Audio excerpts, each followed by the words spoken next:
What if your child's remains were taken by the government and you never even knew? This isn't some fringe conspiracy. The US actually stole dead babies as a part of its most secretive and most disturbing programs. We're going to pull it apart on today's episode of the Infographics Show. Why the USA stole dead babies for secret tests. And don't forget to hit that subscribe button. You won't want to miss what we uncover. So why did the United States of America so direly need to get its hands on dead kids, and in the process breach all kinds of ethical standards as well as national and international laws? To understand this, we need to rewind a few years. On September 9, 1949, the Director of Central Intelligence, Admiral Roscoe Hillenkoetter, sent President Harry Truman a very unnerving report. He wrote that U.S. scientists had recorded an abnormal radioactive contamination in the northern Pacific that exceeded normal levels in the atmosphere. His hypothesis was not what anyone wanted to hear. He believed there had been a, quote, an atomic explosion on the continent of Asia. The Soviets, it seemed, had tested a nuclear bomb long before anyone thought that was possible.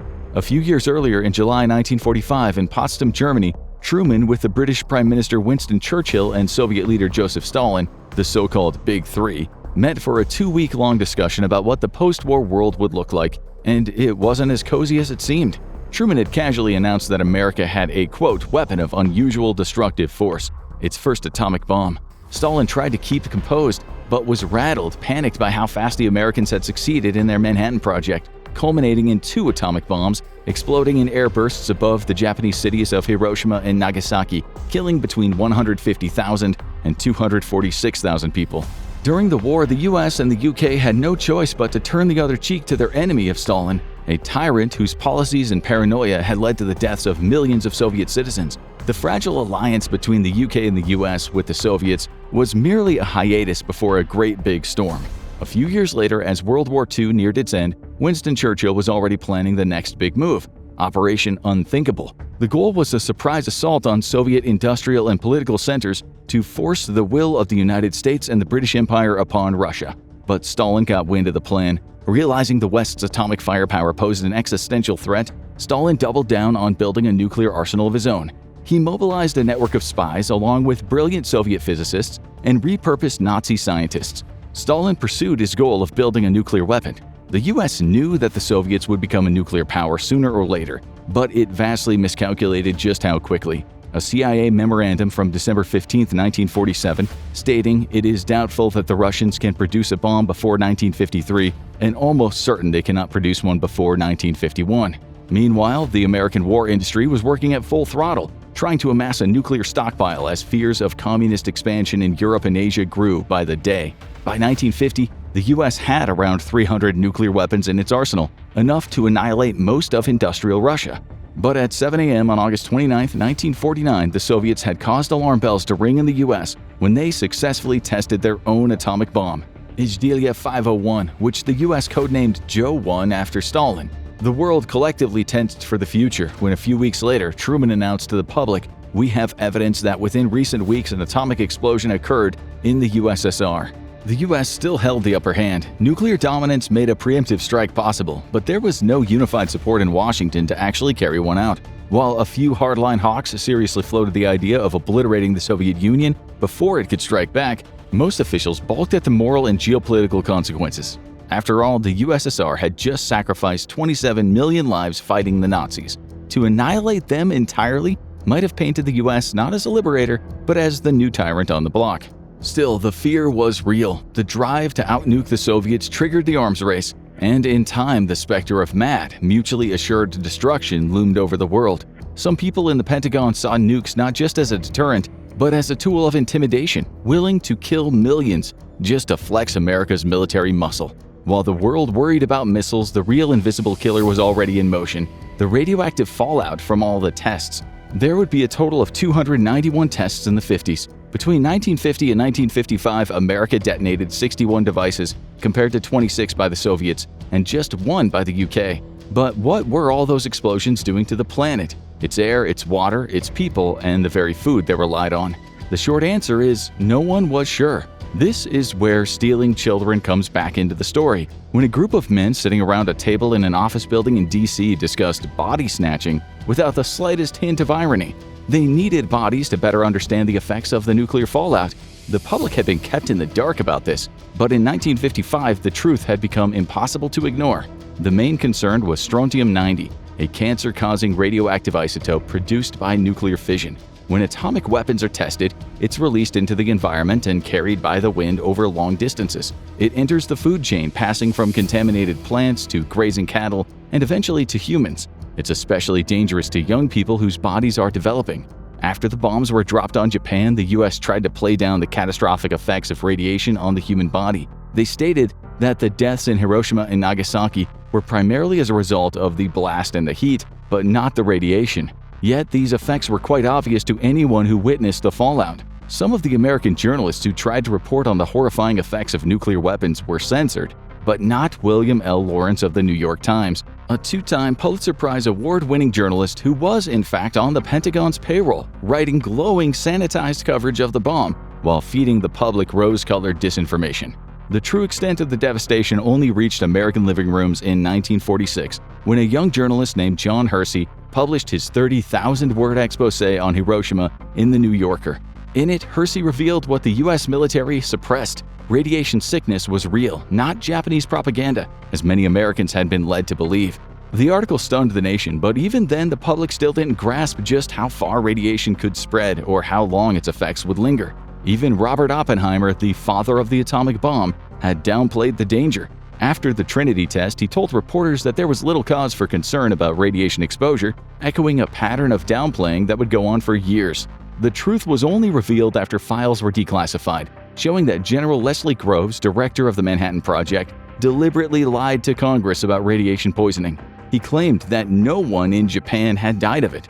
The declassified files showed that medical experts within the Manhattan Project had warned of a toxic cloud of radioactive dust that spread far and wide for hours after the detonation. Some of the experts urged Groves to evacuate the area close to the test site. He refused because he didn't want the media to write anything negative. We now know that the first test sent radioactive dust to 46 US states, as well as parts of Canada and Mexico. In Japan, there wasn't even a name for what was happening, with reporters and people on the ground talking about Disease X. US power's tight inner circle kept the truth so hidden that unconcerned American officials went into Ground Zero in both cities and took home souvenirs from what was now a highly toxic graveyard. One of the most jarring examples of American obliviousness to radioactive danger came in the ruins of Nagasaki. US Marines cleared an area roughly the size of a football field and on New Year's Day played a spirited game in what they dubbed the Atomic Bowl. Just yards away in the shell-shocked remnants of nearby homes, civilians, men, women, and children were still dying in agony from the blast's aftermath. And now those Marines in complete ignorance were in for a brutal surprise years down the line. As more and more nuclear tests were carried out, the U.S. Atomic Commission, in the secret Project Gabriel, understood that there was much more to atomic fallout than they had previously understood. It had started in 1949, and in 1951, it started to focus mainly on strontium-90. They weren't interested in Ground Zero, but the effect on the humans, animals, and crops worldwide. They asked, could detonations carry strontium-90 through the air for hundreds, thousands of miles? They tested the bodies of U.S. civilian prisoners, mostly Utah State prison inmates, but they needed much more material to work with. They were very concerned, especially when they found the bones of a stillborn baby contaminated with strontium-90 levels that were 36% higher than the average 55% of other stillborns. Dr. Willard Libby was a very talented physical chemist who worked on the Manhattan Project and whose research on radiocarbon dating would one day win him the Nobel Prize in Chemistry.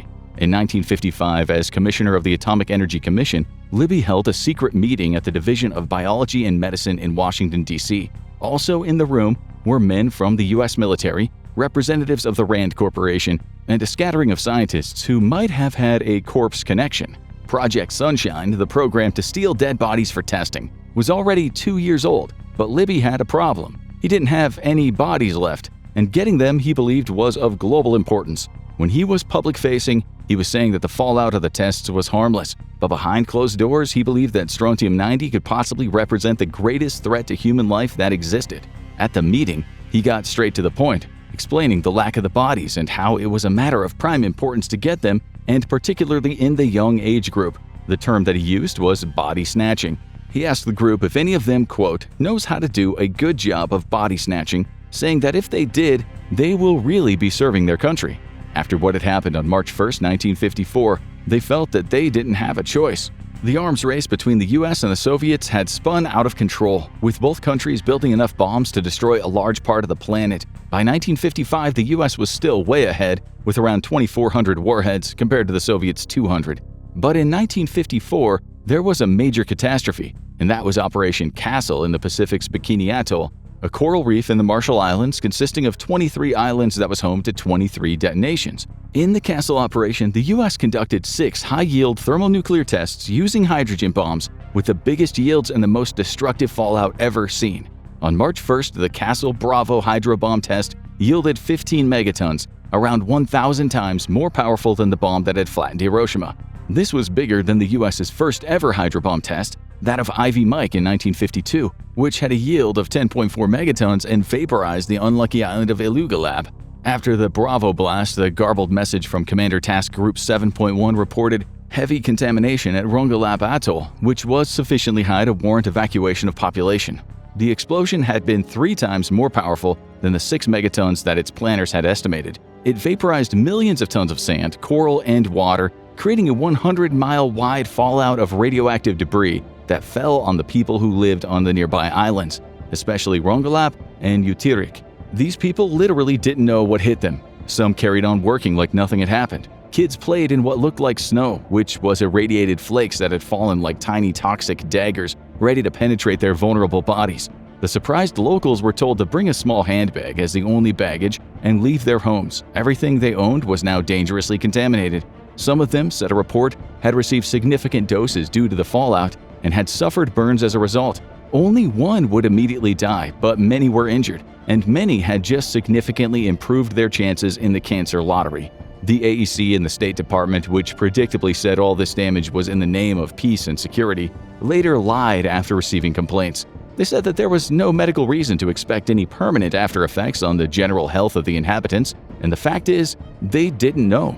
But the genie was out of the bottle. The news lit up the planet. The tests had proven the significant dangers to people from radioactive fallout. Well, at least the ones close to the blast site. Even U.S. military personnel stationed nearby and a few Japanese fishermen were dangerously exposed to high levels of radiation. In 1957, the U.S. declared Rongelap safe, but it wasn't, not by a long shot. All over those islands were now high rates of leukemia in children. More adults than usual died of thyroid cancer. There would also be higher rates of birth defects, stillbirths, and miscarriages. It was also reported that radiation from the blasts was recorded in Australia, India, Japan, and parts of the US and Europe. For the first time, the AEC got serious about widespread fallout. The Armed Forces Special Weapons Project wrote a comprehensive report on the Bravo test. It was not good news. Part of it said land-surface detonation of a 15-megaton yield weapon can be expected to deposit radioactive fallout over an area to the order of 5,000 square miles or more in such intensities as to be hazardous to human life. So that is how it all started, and why Sunshine got off the ground, and why Dr. Libby was talking about stealing dead kids without breaking a smile. At the meeting, he explained that they had been fortunate enough to have been given a stockpile of stillborn children, but that pile had now been cut off, explaining that it showed no signs of being rejuvenated. He was stumped, simply telling the men he didn't know how to snatch bodies. It wasn't something they taught at Berkeley, where he received his doctorate back in 1933. But then, Dr. Larry Culp from Columbia University sounded like a mafioso when he told the men that actually there were channels or ways to get a hold of corpses. He explained, "We have 3 or 4 other leads where we could get complete age range samples from different other geographic localities." He said that he could acquire quality corpses from New York, Houston, and Vancouver, and if need be, he had a reliable source in Puerto Rico.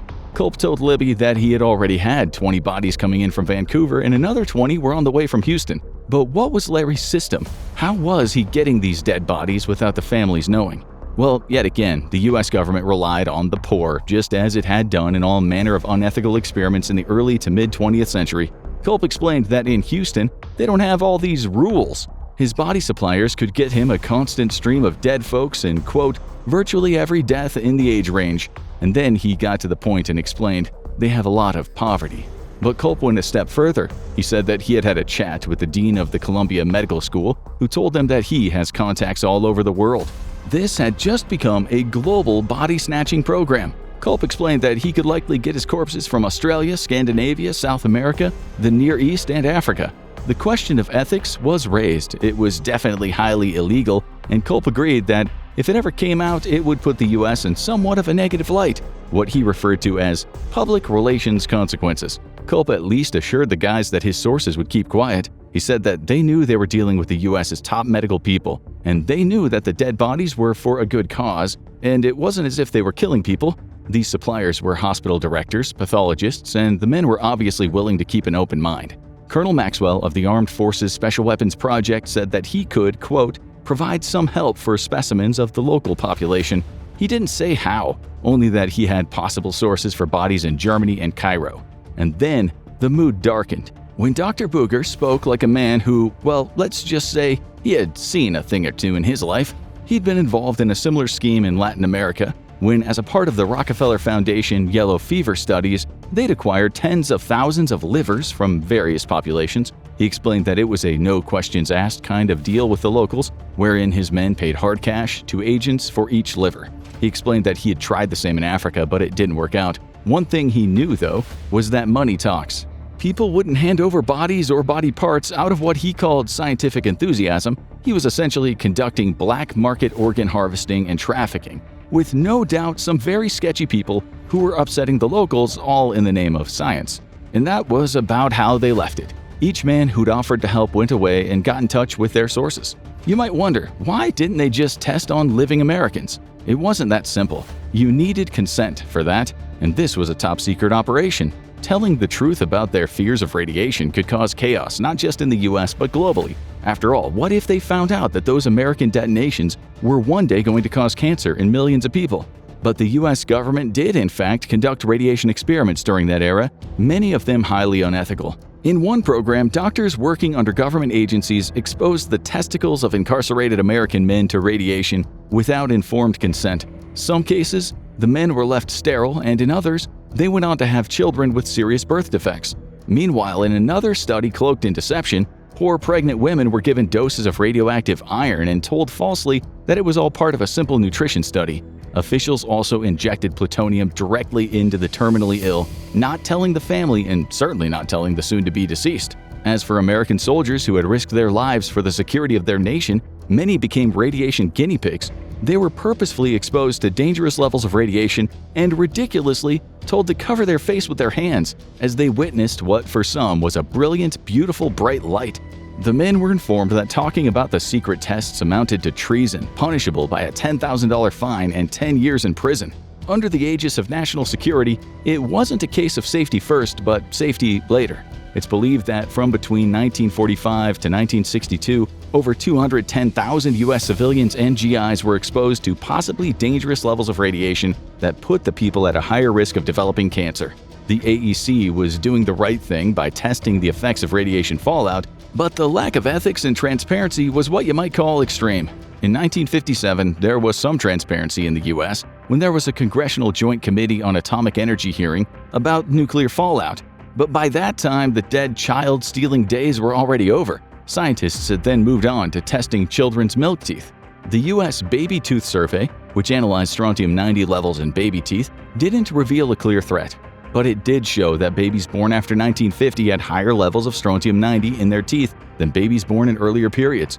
Out of the 320,000 teeth analyzed, scientists said children born in 1963 had levels of strontium-90 in their teeth 50 times higher than those born in 1950. The results led to large-scale activism and political concern regarding nuclear testing.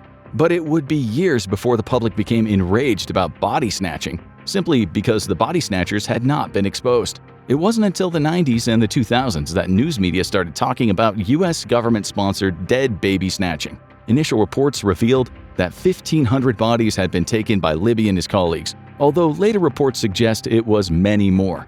In 2001, CNN said it was 6,000, with the bodies stolen from hospitals in Australia, Britain, Canada, Hong Kong, the United States, and South America. It wrote that this went on for over 15 years without parental consent. As for the source of the bodies, that part remains unclear. A British newspaper reported that American scientists had illegally, without parents' consent, taken the bodies or bones of young people in the UK for classified nuclear experiments.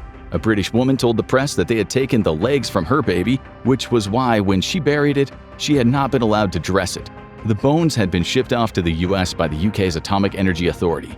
Other reports stated that bodies or body parts had also come from India, Japan, and South Africa, but it's never been established whose bodies were tested and who supplied them. So it seems that some graves around the world didn't contain any bones or ashes.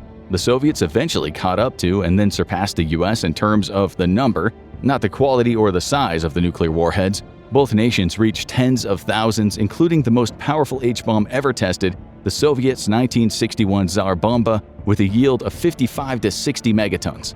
By 1963, mounting public pressure and undeniable scientific evidence led to the partial nuclear test ban treaty. But the damage had been done. The US had conducted 215 atmospheric tests, the Soviet Union 219, the UK 21, and France 4.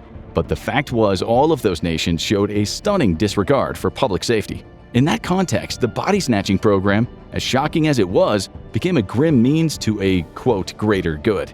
But the US wasn't the only nation with a chilling history of exploiting children in the name of research. Watch inside the Nazi baby breeding factories to see how Hitler scientists were engineering an entirely different kind of horror. Or click on this video instead.